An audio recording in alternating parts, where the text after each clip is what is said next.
આજે સમાધિ મરણની વાત કરું છું, એની સાથે સમાધિ મનથી આવે છે. મન શું છે પણ સમજવું પડશે. આપણે કેટલા નસીબદાર છીએ ખબર છે? એક ઇન્દ્રિય મળ્યા પછી બીજી ઇન્દ્રિય જોઈતી હોય ને, અનંત પુણ્યનો ઉદય થાય ત્યારે તમને એકેન્દ્રિયમાંથી બે ઇન્દ્રિયમાં જવું છે. આ જરાક તમને આ વિષય મારે સમજાવવો છે. તમને કોઈ પૂછે કેટલી ઇન્દ્રિય, તમે કહી દેશો 5. આપણે પંચેન્દ્રિય, બરાબર છે. પણ આ 5 ઇન્દ્રિય મેળવવા માટે તમારે કેટલું પુણ્ય ઉઠાવવું પડ્યું છે ધર્મની બેંકમાંથી, એની તમને ખુદને ખબર નથી. એક ઇન્દ્રિય એટલે જે પૃથ્વી, પાણી, અગ્નિ, વાયુ છે, બધા એકેન્દ્રિય છે. એમાંથી ખાલી 2 ઇન્દ્રિયનો અવતાર લેવો હોય ને તોય અનંત પુણ્ય જોઈએ છે. 2 ઇન્દ્રિયમાંથી 2 ઇન્દ્રિય, 2 ઇન્દ્રિયમાંથી ચૌરિન્દ્રિય, અને ચૌરિન્દ્રિયમાંથી અચ્છા પંચેન્દ્રિયના પણ 2 પ્રકાર, એક ગર્ભજ અને બીજા સમૂર્છિમ. મન વગરના પણ હોય પંચેન્દ્રિય, મન વાળા પણ હોય. એટલે સમૂર્છિમ પંચેન્દ્રિય કરતા ગર્ભજ પંચેન્દ્રિય બનવા માટે એનાથી પણ અનંત ઘણું પુણ્ય જોઈએ.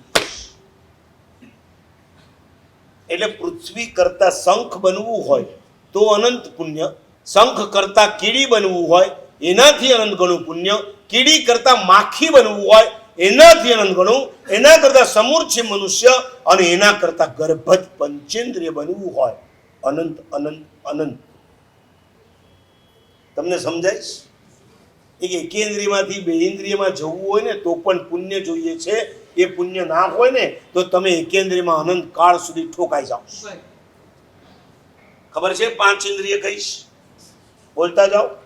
સ્પર્શેન્દ્રિય, રસનેન્દ્રિય, ઘ્રાણેન્દ્રિય, ચક્ષુરિન્દ્રિય. બહુ સરસ મજાનો ક્રમ પરમાત્માએ આપણને જાણે ગોઠવી જ આપ્યો છે. આ સ્પર્શ, ઉપર જાવ એટલે રસ, જીભ છે ને એની ઉપર જાવ એટલે ઘ્રાણ એટલે નાસિકા, એનાથી ઉપર જાવ એટલે ચક્ષુ, અને એનાથી જરાક આડા જાવ એટલે શ્રોત્ર. આ 5 ઇન્દ્રિયનો ક્રમ છે. ભગવતી સૂત્રની સજ્જાય છે. સજ્જાયમાં ગૌતમ સ્વામી ભગવાન મહાવીરને પૂછે છે કે એને કર્મે જીવ એકેન્દ્રિય હોય. સમજો જરા.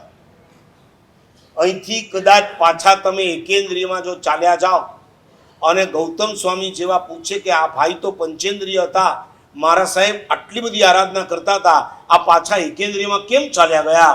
કે એને કર્મે જીવ એકેન્દ્રિય હોય.